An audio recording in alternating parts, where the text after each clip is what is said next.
Hello. WheezyWaiter. Cube.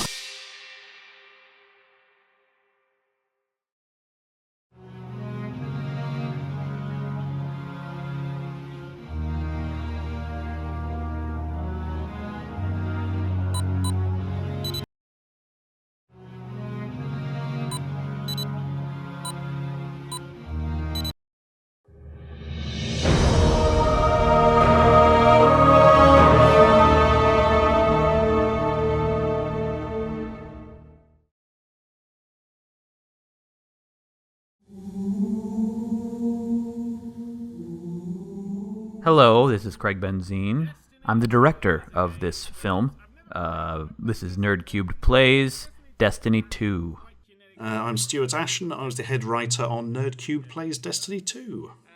And hi, I'm Daniel Harcastle, and I played Nerd³ in Nerd³ Plays Destiny 2. See what I did there? Mixed it around. Yes, yeah. I just want to say it was a pleasure working on this with you, gentlemen. Oh, thank you. Thank you very much. No, it's good. We've been looking for a project for a while. I think it really came together on this. Yeah. It's about 5 years now we've been working on this. Yeah, I got to say the script. How many drafts did you go through for the script? God.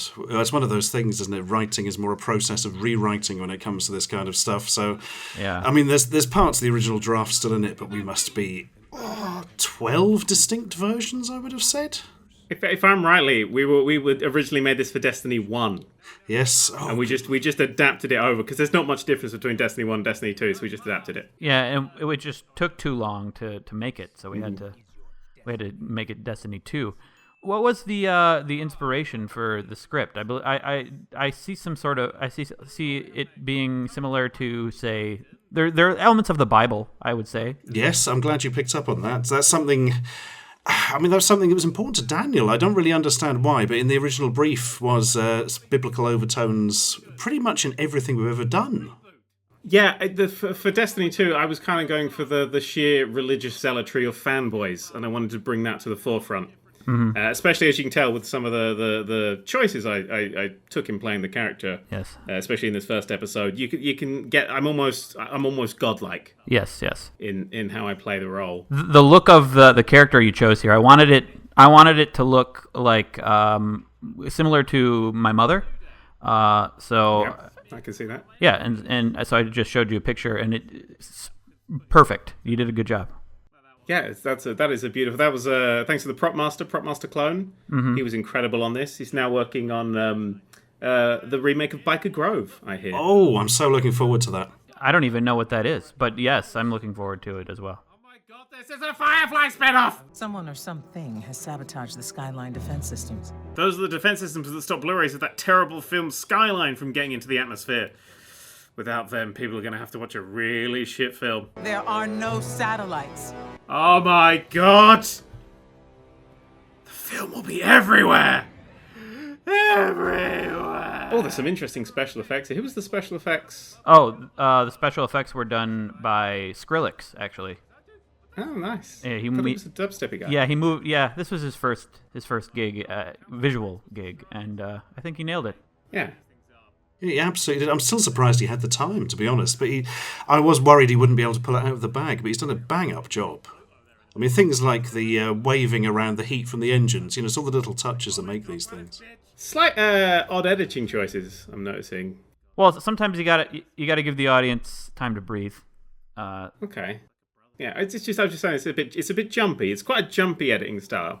Well, that's like a. See, I wanted this whole thing actually, honestly.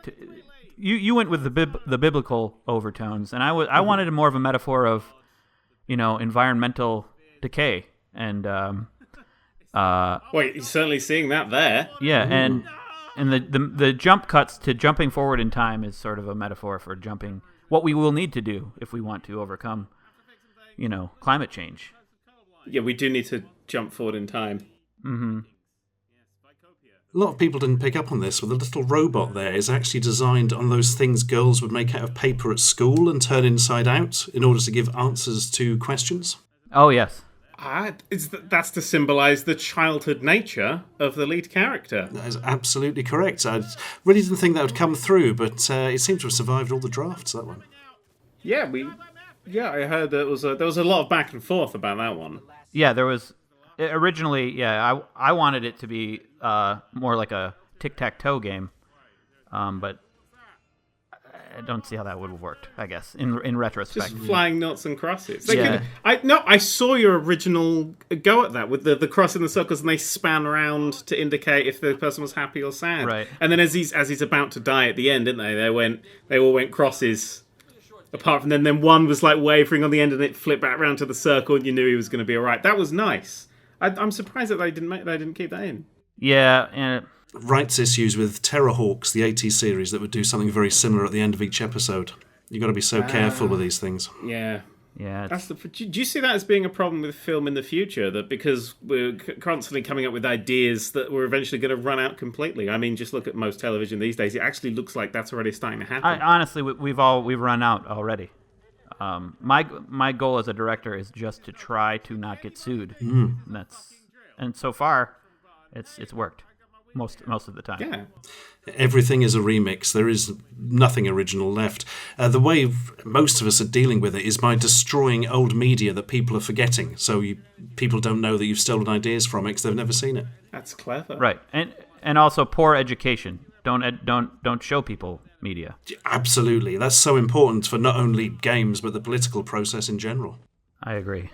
Oh, who was that actor we just saw just getting shot in the face? I can't remember his name. What was his name? Oh, that was Gary Turns. Gary Torrance. What's he up to these days? He was incredible in this. You know, we're not on speaking terms right now. I'm sorry to hear that. He didn't tell me that he was part of the Actors Guild, and it was a legal nightmare after we shot. And he would always eat all the cheese dip, craft services, and I love cheese dip. Yeah. He is known for that, to be fair. I worked with him on Holby City some years ago, and That's why they call him Orange Fingers Gary. Wasn't yes, that's the man, absolutely. Never shake his hand. Oh yeah, it's full of cheese dip. Well, that's an interesting scene there, where you sort of do a flash to what would happen if the character had died, and then you flash back and everything's fine. What was the choice behind that? Well, that is again like sort of a glimpse into the future, and honestly, that was the stuntman. That was your stand-in. And that scene was actually an accident. He died. If you don't remember that? Oh yeah. Oh, Keith Marzipan. I remember. Yeah. Turn it down. You have 100. You have 112, 125. But can you have 0? No. Chat volume 50. Fucking what the fuck? What the fuck is this game? I hate people. These Red Legion are well trained, but we are better.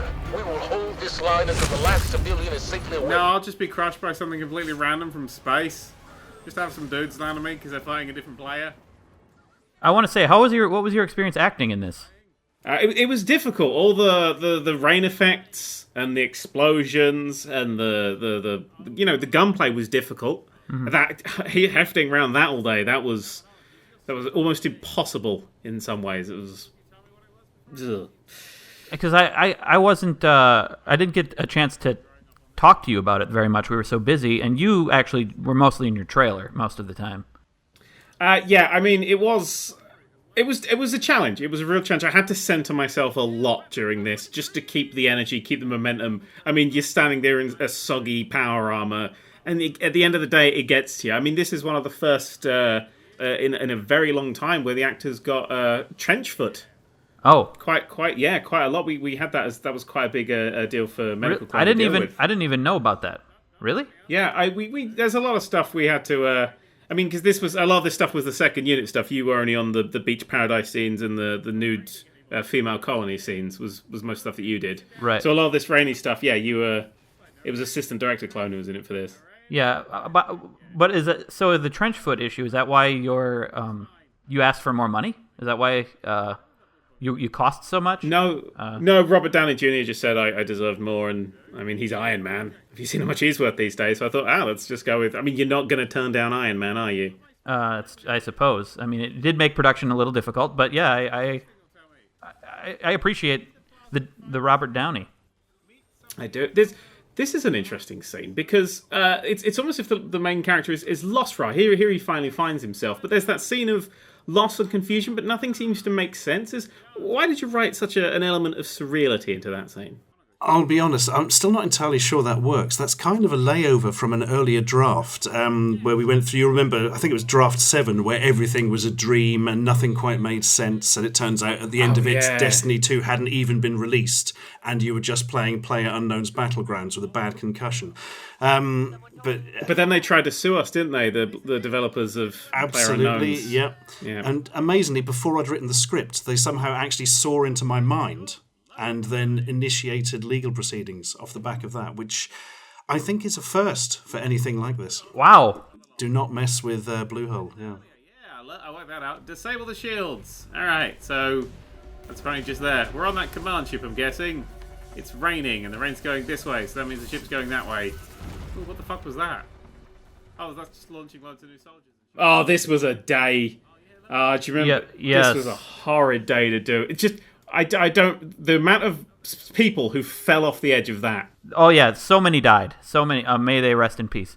But I needed that scene there because that was one of my favorite moments. Even this moment, I'm explaining just how dangerous it was. I thought this was an off-camera bit, but you actually kept it on. You actually added it into the film. Well, we lost some footage and we needed to replace it, so we just used some behind-the-scenes stuff.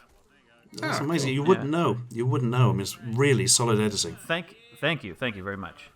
I mean, I just not to blow my own trumpet, but that's also because I'm such a great method actor that I stay in character continually through the whole thing. If I was out of character, I mean, that would be flagrantly obvious that wasn't a scene. You're actually still in character right now. I haven't actually left the character.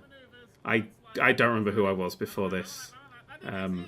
See, I do regret writing so many of these scenes very, very high up in the air now, but... A lot of stuntmen died, actually. Yeah. I mean, I'd like to say it was the metaphor for the whole sort of God is above us, people below, etc., but a lot of it was just that my ex-wife is on the crew and I was really hoping she'd fall to her death. And she did, so, I mean, that all worked out, yeah. Intimidator, and he will only date women over 6'4". So just trying to really show animation of everything. That was another that guy you just shot on the right. That was actually a real gunshot. Another Actors Guild actor. So we took care of that. Is this why we shot this in Finland, because they have much less secure health and safety rules? Yes, and also free healthcare for me. It was only its directors get free healthcare, which I was right. That's strange. And I threw in that EastEnder joke. I was so pleased with that. So pleased with that. That came out so well. Good. I don't even understand it because I as an American. But I was worried it would end up on the cutting room floor for that reason. But no, I think you definitely made the right decision to leave that in. Yeah. Good. Yep. Oh, there goes. What was that stunt? That stunt guy's name? I can't remember. That one. That was Theodore Bullpuck. Theodore Bull. How do you forget a name like Theodore Bullpuck? He is in the new Harry Potter remake. He's in the Harry Potter reboot. He's playing the car. Yeah. The place. Walk in real slow. This is going to take fucking forever. Come on, you guys, give me a lift. Look at that guy. Wow, but he costs a lot of money from fucking Games Workshop. Oh, hang on. Night's falling. Night fell. Twilight Gap. 1 week after the attack. This is the big ravine where we dumped all the bodies of people who enjoyed the film Twilight. It's that Falcon again. I know, right? Let's kill it. Peter had to go at us for this. Remember, they were protesting quite a bit outside the shooting of that scene. About the shooting of the bird? We had to CGI that bird not dying. Right, even though it did die. It actually did. Yeah, and here's some more. Yeah, Peter wasn't happy from this point out. Actually, I think you wrote this scene simply because Peter were annoying you so much. That's entirely correct, yeah. I mean, as you know, my ex-wife was very heavily involved with them, so anything that annoyed her really went into the script. The entire fucking game. Who am I? I'm a dead guy. Oh, hello, it's Altair. Oh, look, it is Altair with a fucking eagle. Bit of a crossover there. Surprised we got the rights for that, actually. Yeah, you have to have. I mean, this day and age, you got to sell the crossover. Plus, I mean, this is the end of episode hook. You need to go deep with an end of episode hook. You want people to tune in for the second one. Absolutely. We were planning on making 50 of these. Yeah, we were going to do the One Piece model. We had 1,000 episodes written. Yeah. and ready to go, but it took us 8 years to make the first one, so... Right. Well, there you go, there's our names going up there. Oh, this is a dream of mine to see my name up there at the end. Oh, I love it. It's nice to be attached to something you're proud of. Yeah, that was episode 1. We'll see you in the DVD commentary for episode 2 in 8 years. Hopefully. I'd better get on to that, because, I mean, at this rate, you'll be shooting it in like 120 years or so, won't you? Yeah, well, I'm taking care of myself. Let's just put it that way. You were told to stop masturbating in the booth, Greg. Oh. Sorry.